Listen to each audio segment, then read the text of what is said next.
Minasan domo, senpai gadget no Ryokun desu. Ya, jadi teman-teman semua, minasan semua, selamat datang di channel yaitu Senpai Gadget. Di video perdana ini, ya bagi kalian yang belum tahu Senpai Gadget itu ngapain di Senpai Gadget, ya channel ini kita akan bahas tentang seputar teknologi, terutama smartphone ataupun gadget ya. Sesuai namanya Senpai Gadget, berarti kita akan membahas tentang gadget, entah itu unboxing, review ataupun segala macam. Oke, jadi bagi kalian semua atau minasan semua yang sudah mampir ke channel ini, saya ucapkan selamat datang ya, yokoso. Jadi saya minta dukungan kalian yaitu untuk subscribe ya channel ini supaya bisa berkembang di kedepannya.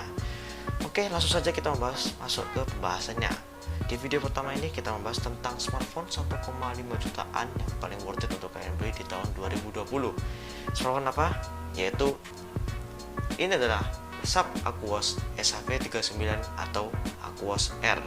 Nah, smartphone ini adalah smartphone X Japan. Jadi kondisinya itu bekas ya.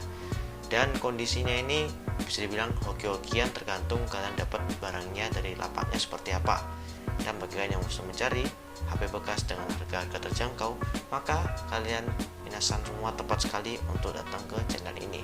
Langsung saja kita membahas tentang untuk desainnya dulu ya di SHV39. Untuk Sharp Aquos SHV39 ini dia menggunakan desain depan yaitu menggunakan kaca. Kemudian untuk frame-nya dia menggunakan metal ya.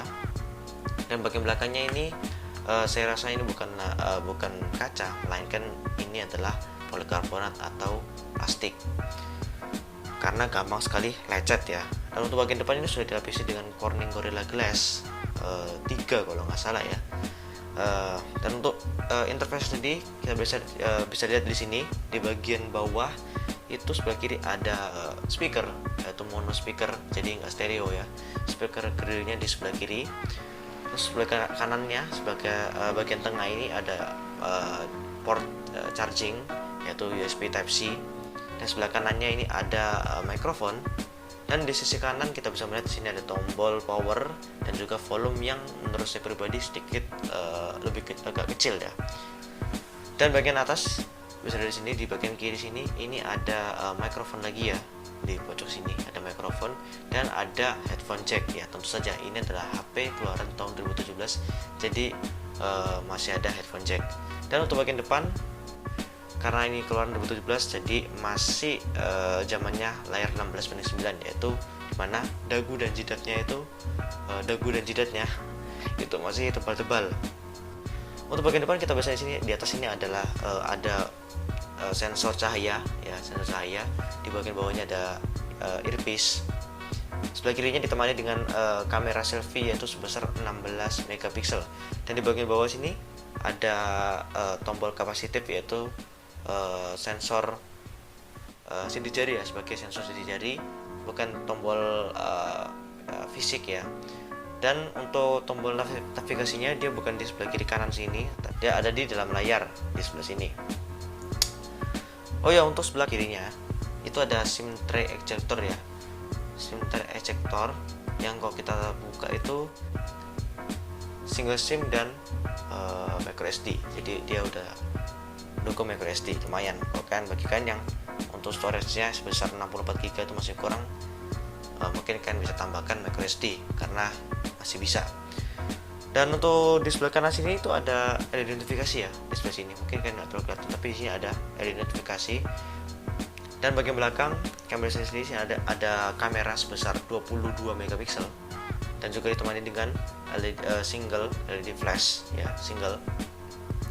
Ada tulisan Aquos di sini dan juga ada tulisan AU. Jadi ini adalah produk keluaran AU, bukan Docomo.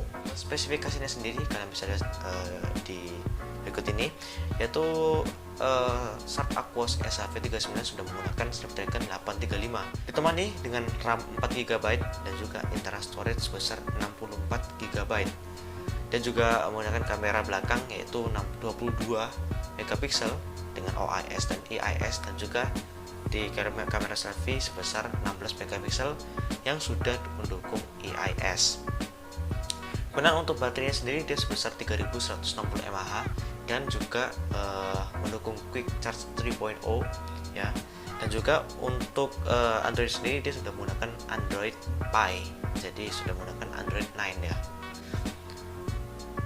Oke, untuk pembahasan pertama kita bahas tentang performanya dulu. Jadi kalian bisa cek performa dari Snapdragon 835 ini itu masih cukup sangat mumpuni. Jadi dia walaupun keluaran 2017 tapi Snapdragon 835 ini itu setara dengan Snapdragon 730G ya, ataupun di bawahnya. Jadi tenang saja, bagi kalian yang mengincar performanya, ini masih kuat banget, masih mumpuni sekali.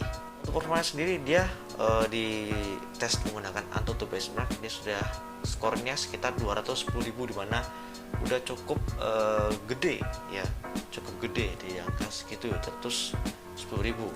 Kemudian untuk sensor-sensornya sensor-sensornya ini dia sudah mendukung NFC ya, tentu saja NFC Bluetooth 5.0 ya. Kemudian untuk 3D marknya kita sudah coba, yaitu di OpenGL-nya dia sebesar 2.800, hampir menyentuh 3.000, jadi which is ini udah lumayan banget. Dan juga untuk Vulkan dia sebesar di Vulkannya 2.500-an, dimana untuk Snapdragon 835 di harga 1, jutaan ini sudah sangat mumpuni banget di tahun 2020 buat kalian main game. Untuk tes performanya kita menggunakan 3 game saja ya. Jadi di sini untuk mewakili semuanya, karena pasti masih mumpuni banget untuk semua game berat-berat. Mungkin dengan saran saya yaitu di medium ke low aja kalau kalian ingin mengincar performanya ya. Karena ya itu tadi, ini masih menggunakan 835, jadi kalian jangan terlalu berharap untuk dapat grafik yang sangat keren dan performa yang cukup tinggi. Untuk gamenya kita menggunakan yaitu game Battle Prime, dan juga ada COD Mobile, dan juga yang ketiga ada King's Raid. Termasuk ini game-game berat semua ya. Untuk performanya kalian bisa lihat di berikut ini.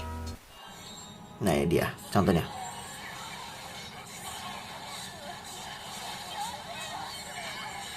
Ini saya pakai auto ya karena susah guys. Jadi kurang lebih kayak gini, lumayan lancar. Ini gamenya termasuk game berat tuh ya, game berat. Untuk di medium dia lancar, untuk di high sebenarnya dia lancar, tapi terkadang ada lemot kalau dia di high. Tapi kalau di medium ini lebih balance.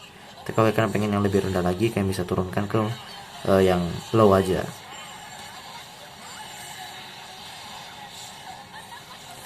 Nah, kurang lebih kayak gini ya, kurang lebih kayak gini performanya. Lanjut ke game selanjutnya. Oke, kita lanjut di game selanjutnya, yaitu game Battle Prime ya. Di sini saya menggunakan grafik mana coy? Ini. Nah, sini saya menggunakan grafik paling rendah ya, walaupun memang sebenarnya bisa di sekitar sini high. Tapi saya lebih seneng di paling rendah aja karena ya lebih smooth. Nanti kalau kalian pengen yang itu boleh, kan bisa coba sendiri.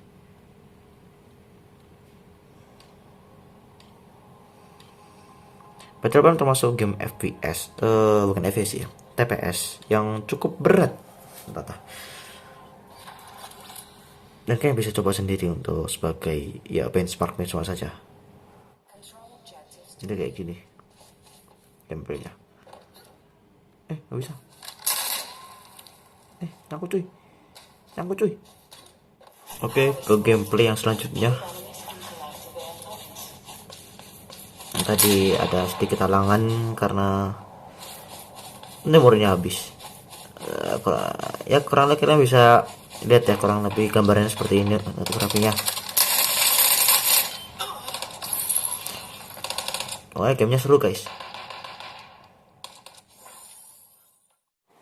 Oke, lanjut ke game COD Mobile. Oke, untuk settingannya di sini saya menggunakan bisa gini ya, bisa sampai paling rendah dengan ini ekstrim, dan juga paling tinggi ini kalian bisa mulai ini. Yang pertama kita cobain dulu ya, kita aktifkan semuanya. Oke, kita coba. Oke, kita sudah di dalam gamenya, dan seperti yang saya bilang tadi ya, di sini speaker karena di sebelah kiri jadi gampang ketutup, nggak enak. Jadi saya sarankan kalian balik seperti ini. Oke, kita coba. Mana? Agak susah guys, main dari layar.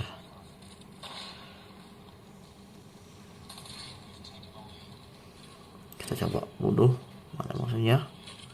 Itu dia. Ah, susah minasang main dari layar. Saya lihat layar yang saya rekam ya, bukan dari gamenya. Agak susah nih. Ya kita coba. Ya setidaknya kalian bisa lihat ya, performanya masih lancar banget kan, walaupun kita grafik tinggi. Oke. Oh no. Kita coba lagi kill kalau bisa. Oh, ya kurang lebih seperti ini ya untuk grafik yang tinggi. Kalau untuk rendahnya jelas pasti lebih lancar ya. Jadi nggak usah saya kasih tahu, pasti yang paling high-nya aja udah lancar gini, apalagi yang paling rendah. Logikanya kan gitu kan ya. Oke, bagaimana minasan? Untuk performanya sendiri menurut saya ya ini udah cukup mumpuni banget di tahun 2020 ya. 835 gitu coy. Mungkin 835 di Sub Aquos R ini tidak sekencang yang smartphone lainnya ya, seperti Sony Xperia XZ1 ataupun HTC U11, karena di sini dia menggunakan layar ya sebesar 5,3 inch ya, 5,3 inch berresolusi 2K, ingat 2K, dan juga sudah berrefresh rate 120 Hz, dimana sekali lagi untuk di harga 1,5 jutaan kalian sudah mendapatkan layar 2K dan 120 Hz. HP mana lagi coba yang punya di layar 120 Hz di rentang harga 1,5 jutaan dan juga 2K loh. Jadi ini udah GG ya. Jadi makanya performanya itu sedikit berpengaruh dengan layarnya yang resolusinya cukup tinggi itu ya. Kemudian kita lanjut ke bahas kameranya. Nah, bagaimana tentang fotografi dan videografinya? Nah, kalian bisa cek dulu, kalian bisa simak di tayangan berikut ini bagaimana hasilnya. Oke, minasang, jadi ini adalah contoh perekaman video ya, menggunakan resolusi Full HD. Ini mungkin sekitar 30 fps ya, karena nggak ada pengaturan frame rate nya, jadi kira-kira stabilisasi kayak gini. Ini saya pilih menggunakan IIS karena dari yang saya coba IIS lebih stabil daripada AIS karena ada mobil. Seperti ini. Untuk stabilisasinya coba kita lari ya.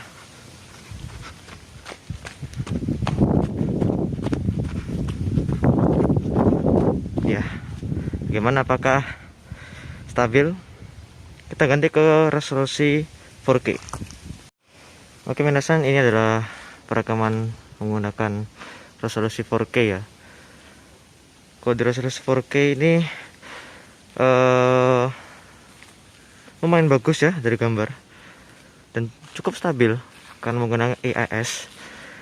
Jadi saya sarankan minasan semua kalau mau rekam video pakai IIS aja di sini karena lebih bagus ternyata. Kalau AIS tidak terlalu stabil ya. Seperti ini kurang lebih. Kita coba untuk lari.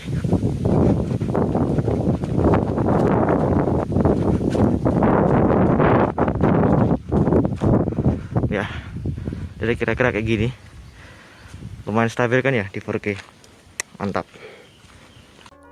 Berikut adalah contoh foto dari kamera belakang.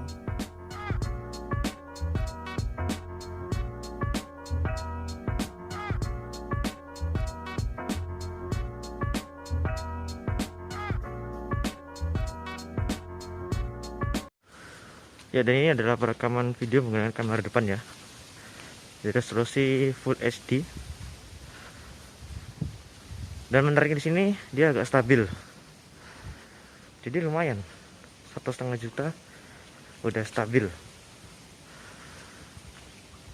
Ini cahaya matahari di sini. Gimana kualitasnya? Audionya seperti apa? Saya pakai masker karena ya Kalian bisa cek sendiri. Untuk stabilisasinya kita coba lari.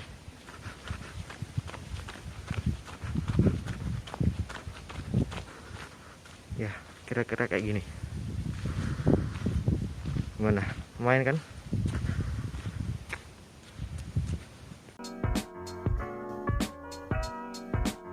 Oke, bagaimana Minasang? Apakah kameranya sudah menurut Minasang semua sesuai dengan ekspektasi Minasang semua? Kalau menurut saya pribadi kameranya ya ini sudah lumayan ya, walaupun memang yang bukan bagus banget tapi sudah lumayan. Karena apa? Kamera belakangnya ini yang sebesar 22 megapikselnya sudah mendukung perekaman 4K ya. 4K lumayan loh, 1,5 jutaan bisa 4K dan stabil juga ya, dia menggunakan EIS.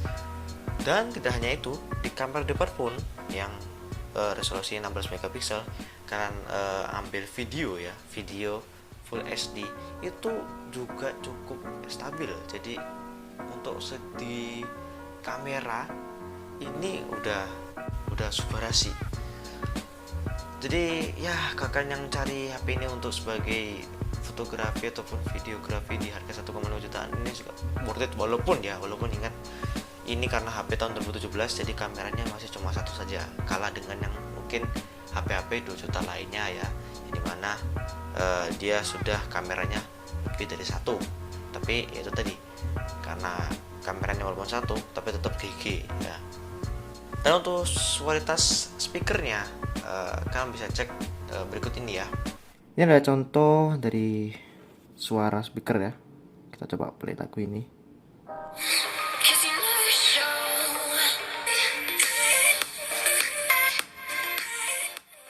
Jadi menurut saya pribadi untuk suara keluaran output speakernya ini sudah ya lumayan lah, walaupun gak jelek-jelek banget dan juga gak terlalu bagus juga, tapi lumayan untuk menikmati konten di HP Sharp Aquos SAV 39 atau Aquos R ini.